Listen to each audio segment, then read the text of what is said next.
भोले जी और माता पार्वती जी के कमल चरणों में गोड़ छुके गोड़ लागतानी हमार प्रणाम स्वीकार होकर। माँ जगदम्बा भवानी के कमल चरणों में गोड़ छुके गोड़ लागतानी हमार प्रणाम स्वीकार होके। सब देवी देवता के कमल चरणों में गोड़ छुके गोड़ लागतानी हमार प्रणाम स्वीकार होकर। हरिंदर भैया और नीलम दीदी के कमल चरणों में गोड़ छुके गोड़ लागतानी हमार प्रणाम स्वीकार होकर। सब गुरु भाई बहना के कमल चरणों में गोड़ छुके गोड़ लागतानी हमार प्रणाम स्वीकार होकर। तो देखिए गुरु भाई बहना, हम बहुत ही सुंदर चर्चा भोले जी के कहानी के माध्यम से आप लोगों के प्रस्तुत करे जा रहा बानी। तो ये कहानी के आप लोग कबो आधा अधूरा ना सुनो, कथा कबो आधा अधूरा ना सुने के चाहिए। काहे खातिर आधा कथा सुनले से पिताजी माताजी के अपमान होला। कैसे ही चर्चा भोले जी के माताजी पर आधारित रहेला, अज्ञानवर्धक कथा हो। जब कथा के पूरा पूरा आप लोग सुनब तो आप लोगों के कथा के रहस्य के बारे में पता चली और आप लोगों के ज्ञान भी मिली। तो देखिए गुरु भाई बहना, कथा ऐसा सरल चीज है कि हम तुरंत सुनेनी और रिपीट कर लेनी, तुरंत याद हो जाला, समय भी ना लगेला। अगर कहीं गाना बजाना भजन कीर्तन आप सुनत हैं तो आपके दिमाग में नहीं जल्दी जाए। लेकिन यही से कहानी सरल भाव में बनल है कि कहानी के अगर आप मन लगा के सुनब तो जरूर आपके अमल हो जाए। तो देखिए कहानी बहुत ही सुंदर बा और पति पत्नी पर बा। पति पत्नी के बहुत ही सुंदर चर्चा बा। इस चर्चा के मन लगा के सभी सुनब। चर्चा जब आप लोगों के अच्छा लगी तो कमेंट में हर हर महादेव जी माता पार्वती जी के नाम जरूर लिख के भेजब जा। एक कथा कैसन लगल तभी पता चले कि आप लोगों के पसंद आए या ना पसंद आए। कमेंट जरूर करो सभी। और जो चैनल पर नया हो हमारे विधाता ज्ञान चैनल के सब्सक्राइब कर दी, ताकि जौन भी वीडियो कथा के माध्यम से आप लोगों के पढ़ी वो आप लोगों के पास आसानी से पहुंच सके। तो देखिए गुरु भाई बहना, पति पत्नी के अटूट प्रेम है। ये बंधन बड़ा विश्वसनीय है कि जब एक सूत्र में बहुत ज्यादा सब विवाह जब होला तब 7 फेरा लेला सब, तब वचन निभाए पड़तीन। वचनबद्ध होला सब कि हम 7 वचन निभाई। तो देखिए गुरु भाई बहना, जो पत्नी रहली, पत्नी भोले जी के शिष्या रहली। भोले जी के बड़ी पूजा पाठ कर और अपने पति से भी अपार प्रेम करत रहली। बहुत आनंद पूर्वक से उनका जीवन कटत रहा। तो देखिए गुरु भाई बहना, समय के बीतत देर ना लगेला। वो गुरु बहना के 2 बेटा भगवान जी के दया से 2 बेटा 1 बेटी भोले जी के कृपा से हो गई ना, और सियान हो गई ना। लेकिन जनता बाड़ी कबू भी मन में शंका नहीं करे के चाहिए। यही खातिर तो पति के परमेश्वर जी के दर्जा दिहल गई है। अब वो गुरु बहना तो पूजा पाठ में करे तो जैबे कर, लेकिन जब अपने पति के 1 घंटा नहीं देखे तो मन में अनेकों प्रकार के बातें चले कि ना जाने कहाँ पपुआ के पापा चल गए, अब पता नहीं कहाँ का करेनी कि घरे नहीं लोग पता नहीं। तो देखिए गुरु भाई बहना, उनके शक्का के बीज बुआ गई शरीर में। जा तो पूजा पाठ में, लेकिन मन अपने पति के पास रहे कि ना जानी पति हमार कहाँ कहाँ घूमे न का करे न।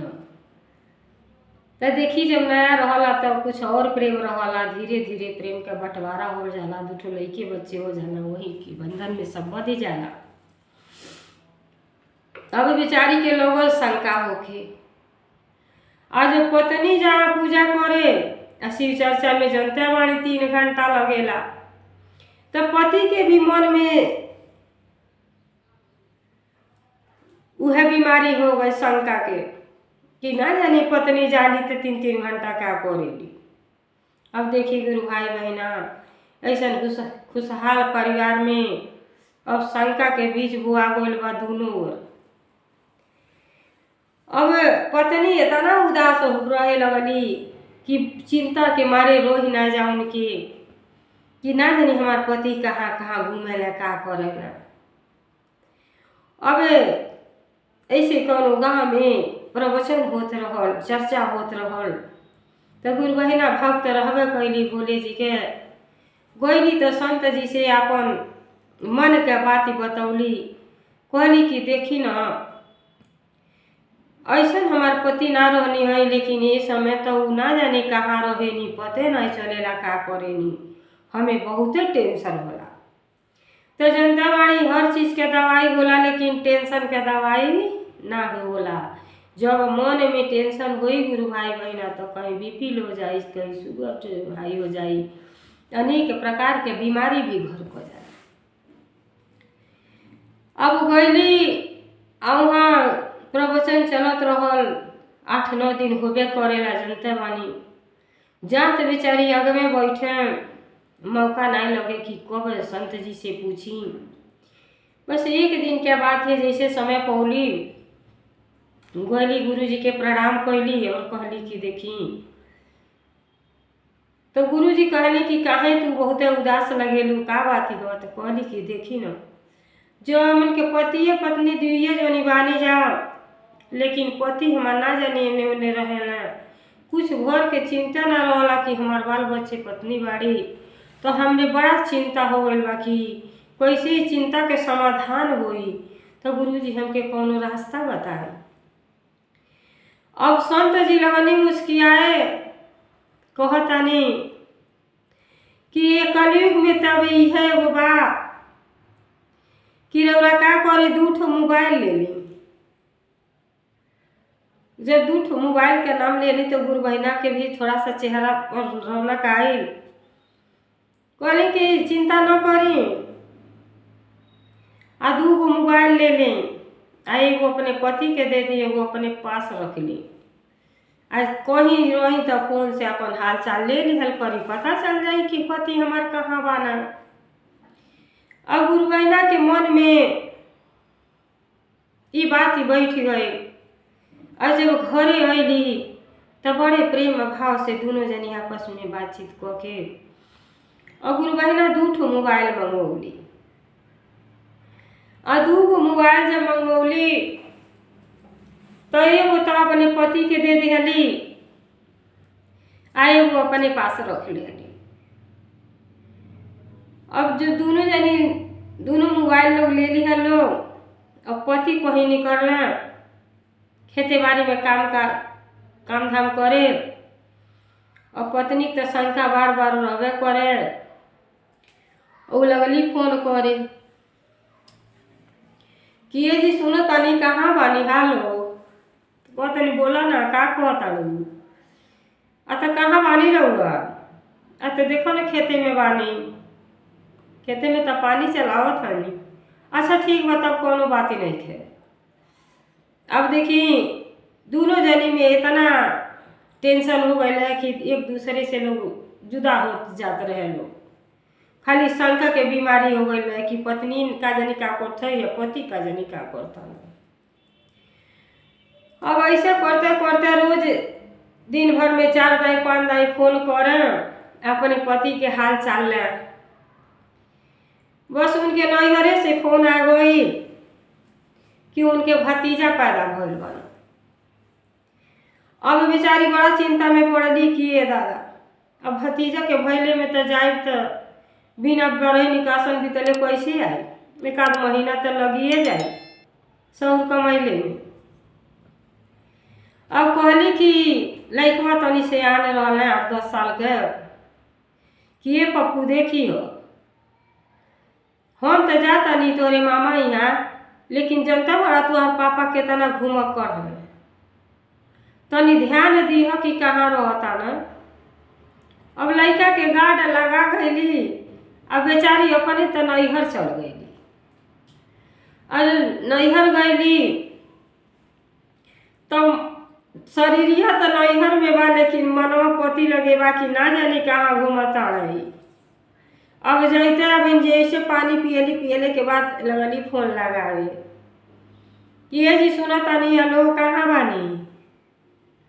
तो बोला ना घर आई बानी, पहुँच गईलू? तो हाँ पहुँचे नी, पानी उनी पी भैनी। तो कहताड़ी तनी किचन में चलो, किचन में। तो पति कहता ना का बाती है किचन में, का कहते तो चली न। बेचारा किचन में गई ना, तो कहताड़ी तन मिक्सरवा चालू कर दे। मिक्सरवा के बटमिया दाबी न। अब बेचारा मिक्सर लगा के जब दबाना, तो जब मिक्सर आवाज करबे करेला, जब घर हर करे लगल तो कहताड़ी अच्छा ठीक बा बंद कर दी। बेचारा बंद कर दिया ना। मेहरारू के बात तो समझत नहीं माना, लेकिन बंद कर दिया ना। आई के तसल्ली हो गई कि हमार पति घर ही में बाना, कहीं घूमे नहीं खेल गई। लेकिन फिर 1 घंटा जैसे बीतल, जब चाय पानी पी भैली तो फिर फोन लगा दिहली। ए जी सुना तानी कहाँ बानी? कहला घर ही तो बानी हो, का बाती है? तो तनी किचन में चली ना, तनी मिक्सरवा फिर खोसब, तो फिर हर आए लगल। अब ऐसे करत करत उ दिन भर में 4 दाई 5 दाई कर। जब मिक्सर हरा तो निश्चिंत हो जा कि हमार पति हमारे घर ही में बानी। लगा था संत जी के बात सही हो जाए, अब सुधर जाए, कोई घूमब ना आए। अब पति भी जान गए ना कि पत्नी हमार पीछा ना छोड़ी है, ये हमरे ऊपर इनके शंका के बीमारी हो गई बा। आई हमारे परीक्षा लेता रे कि हम कहाँ बानी। अरे कहे देखी गुरु भाई बहना, कब वो स्त्री पति के परीक्षा लेना पाई है। सब कहला कि कैसे हो पति रे, पति के बारे में क्यों ना सोच पाई। अगर सोचे के बाद तो परमेश्वर के बारे में सोची। पति और परमेश्वर, देखी पति तो आईनी बारात लेके सिंदूर मांग में भर देनी, तो पति के दर्जा मिल गई। अरे असली पति तो परमेश्वर जी हैं। परमेश्वर जी के भजब तो आपके ही जो मनुष्य के शरीर मिलल बा, उ धन्य हो जाए। इस शरीरिया कुछ काम में आ जाए, भजन भाव कीर्तन में लगा ले, पूजा पाठ में लगा ले अपने मन के, तो मन में कोनो संदेह शंका ना रह जाए। तो देखी स्त्री के पति तो 2 पति होला। एक तो पति जो बियाह कोई के ले आवे ना, लेकिन सबसे श्रेष्ठ पहला पति तो परमेश्वर है।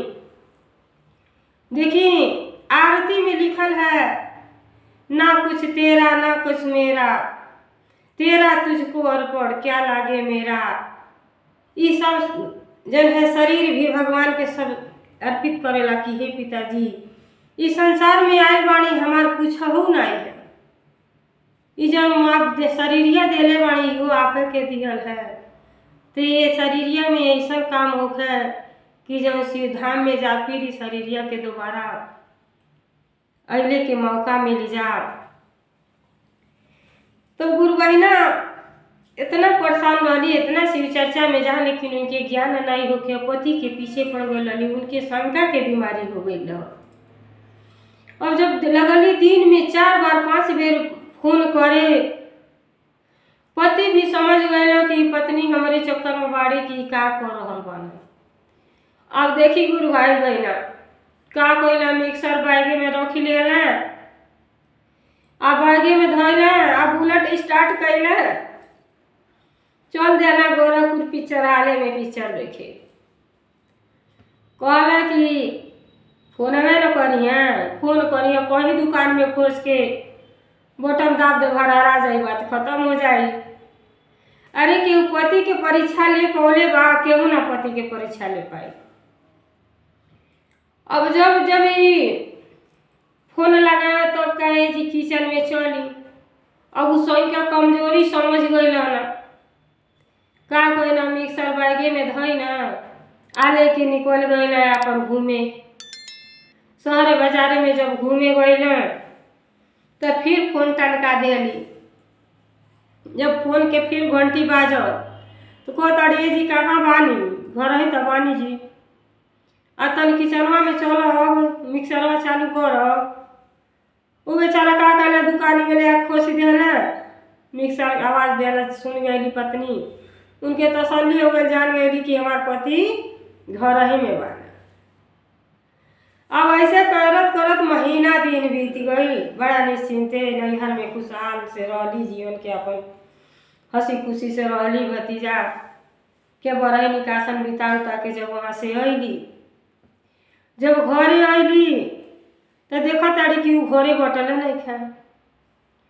तो लड़कवा से पूछा ताड़ी कि ये पप्पू तोहर पापा घर ही रहना है ना? वो तो हम यही वाले रोज फोन करत रहनी है, घर ही रहना हो गई है, कहाँ गई ना हो? अब आई लोग बेटावा बोला ही ना पता, ये बोला ताड़ी। तो लड़कवा कहता तू जानता तू आई होशियार बाड़ू। अरे पापा मिक्सर बैगे में धैले ना जानी कहाँ गुब में बाना, कहाँ कहिया घरे रहना। अब पत्नी फिर गुस्सा आ गई, बहुत नाराज भैली कि जौने माने इतना खर्च करके मोबाइल मंगौनी है कि पति के हाल चाल ले कहाँ बानी। तो ये लगता है अपन आदत नहीं छोड़ गए। इतना निराश भैली कि भोले जी के मंदिर में गईली। आप भोले जी से विनती कर रहल बाड़ी कि हे पिताजी, हम तो आपके सेवा भाव में जानी, चर्चा में जानी, तो भले 3 घंटा समय लगेला, लेकिन हमार तो मन साफ बा, या तो पति या तो परमेश्वर दुइये में लगेला और कोई ना लगेला। तो हमके कहे इतना शंका होता कि हमार पति लगता हमसे दूर होकर चाहता ना। तो अगर हम सच्चे दिल से आपके भक्ति कहले बानी हे परमेश्वर जी, तो हमके कौनो ज्ञान के मार्ग बताई और आशीर्वाद दे। हमार मन बहुते विचलित बा। जब निराश हो गई बैठल बाड़ी, बार बार कहताड़ी कि हे महादेव जी, हे गुरु जी, आप हमारे गुरु, हम आपके शिष्या, हम शिष्या को मदद करी कि हमार मन स्थिर ना होता, काहे खातिर के तर विचलित बा, ये मन के हमरे शांत करी, हे भगवान शांत करी। तो देखिए गुरु भाई बहना, भगवान जी भोले जी माता पार्वती जी दोनों जनी आके दर्शन देहनी। आ कहनी कि हे सेविका, देखो पति परमेश्वर होले, आ ये दोनों पति पत्नी 2 पहिया के गाड़ी है, ये दोनों पहिया के विश्वास के नींव पर चले के चाहिए। आ कबो अंधविश्वास में ना जिए के चाहिए। आ पति पर शंका कोइल तो महापाप है। जब शंका करी तो पत्नी रही कहाँ जाई। तब भोले जी अपने खुद अपन स्वयं कहानी सुनौनी कि देखा तू हमार भक्त हो, ऐसे तो के सही रास्ता पर लावे करती हम खुद अपने अपन सच घटना तो से बता रहल बानी। भोले जी कहनी कि देखा जब श्री राम जी के वनवास भइल, जब श्री राम जी के वनवास भइल तो राम और लक्ष्मण सीता जी तीनों जनी जब जंगल में चल गए सब, तो मृगा मारे जब राम चल गए नहीं तो रावण साधु भेष बना के सीता के हरि ले गए ना। और राम और सीता वन वन में सीता जी के ढूंढ रहल बा सब। तो जब ढूंढत रहे लोग तो देखी गुरु भाई बहना, बहुत जनी ना ये बात के जानल है कि भोले जी जब के सामने जब राम जी पड़े नहीं तो भोले जी पिता माने नहीं, प्रणाम करे नहीं। और राम जी के सामने अगर जब त्रिलोकीनाथ भोले जी जब आ जाने तो भोले जी के अपन पिता माने नहीं, माता माने नहीं, माता पार्वती जी के। तो जे तीनों लोग के मालिक है, स्वामी है, वो तो वे देखला पहचान जाए कि हमरे सामने से गुजरता के नहीं गुजरता। अब जब जंगल में राम और लक्ष्मण दोनों जनी भटकत रहे लोग सीता जी के खोज में,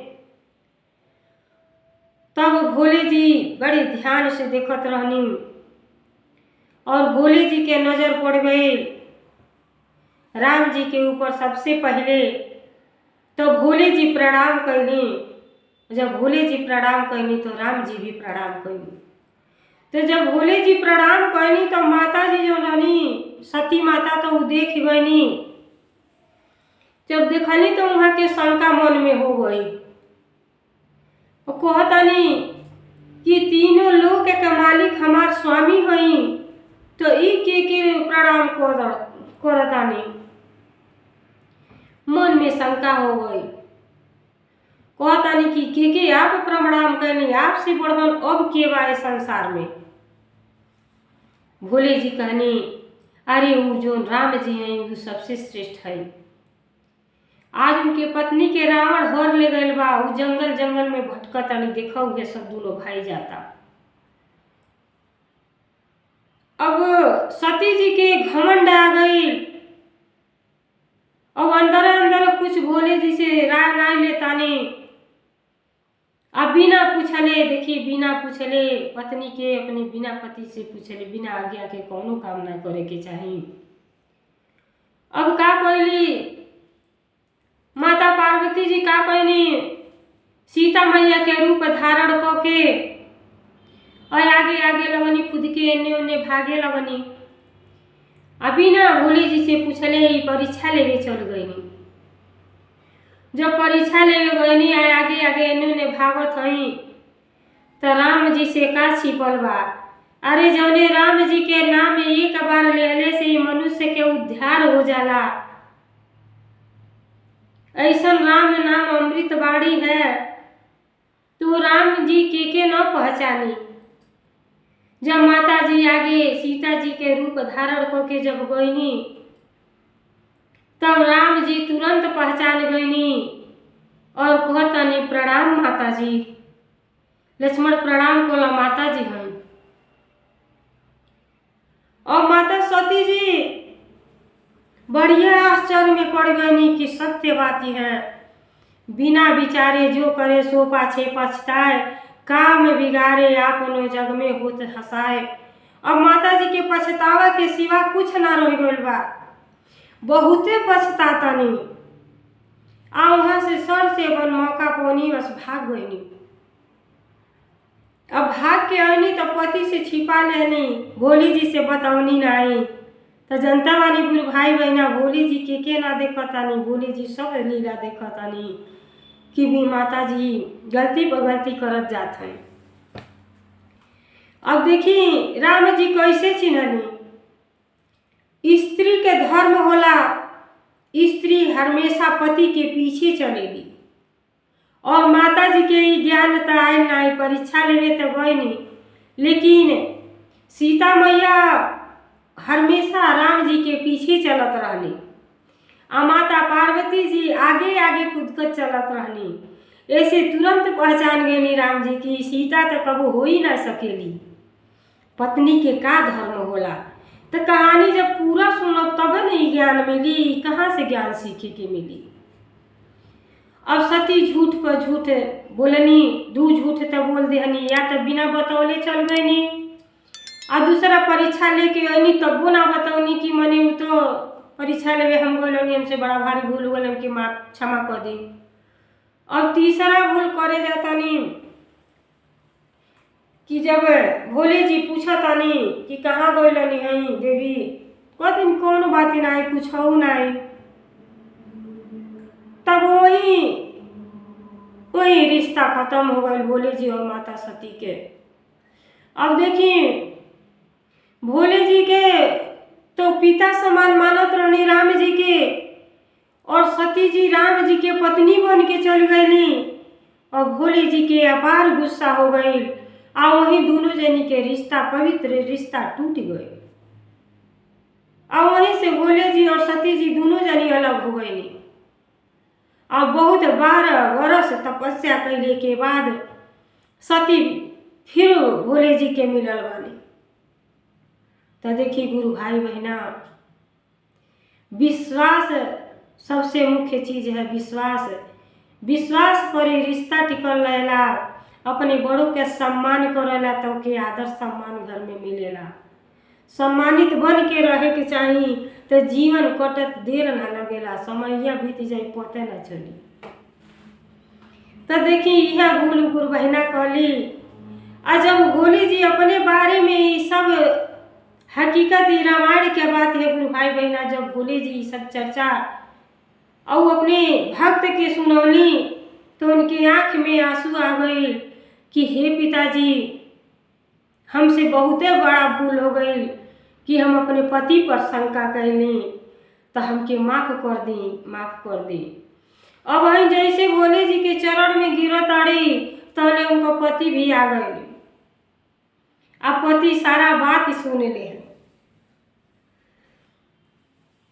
तो पति भी समझ गए कि हमारे पत्नी शंका के समाधान तक क्यों ना कर सकेला।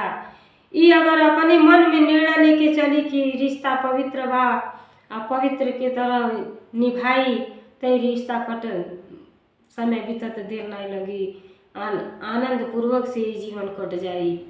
अगर शंका के दायरे में रहो तो ये मनुष्य के शरीर पाके आ कुछ अच्छा न को पाई, न कुछ अच्छा से भोग विलास कर पाई, न आनंद उठा पाई। तो देखिए गुरु भाई बहना, कथा कितना सुंदर बा कि बिना विचारे कुछ नहीं काम करे के चाहिए। आ कथा कहानी में तो बहुत कुछ सीख मिलेला। कथा कहानी प्रवचन सुने के चाहिए, पैकारमा करे के चाहिए। एक कुल से जीवन धन्य हो जाला। अरे शरीरिया पोले वाणी ते शुभ मुहूर्त काहे खातिर के बनल बा। शुभ मुहूर्त में उठ के झाड़ू पोछा और स्नान कर लेनी तो आपके आधा काम बीती जाला। अरे इतने कोयले के नाते अगर 5 बजे उठ जाता नहीं तो ये शरीर के शुद्धिकरण हो जाई। और अपने खातिर अगर 1 लोटा भगवान जी के जल चढ़ा दे तो वो खाता में नोट हो जाई। आई अभी ना को पावता नहीं सवे तो बुढ़ापा में पछतावा के सिवा कुछ ना रह जाई। जो शरीरिये में ताकत ना रह जाई तो जलवा कहाँ से ढारो भोले जी के ऊपर, आ कहाँ से पुण्य कमाई। तो जी कर ज्ञान बा समझ बा उ सवेरे उठ के इतना काम अपन कोई लेला आ अपने जीवन के धन्य बना लेला। मनुष्य के शरीर पौले बा तो कुछ जरूर अपने खातिर करे, नहीं तो फिर दोबारा शरीरिया ना मिली। 84 लाख जोनी तक भरमते रह जाए, लेकिन पछता के रह जाएगा। फिर शरीरिया मिली नहीं कि भगवान जी के भक्ति करी।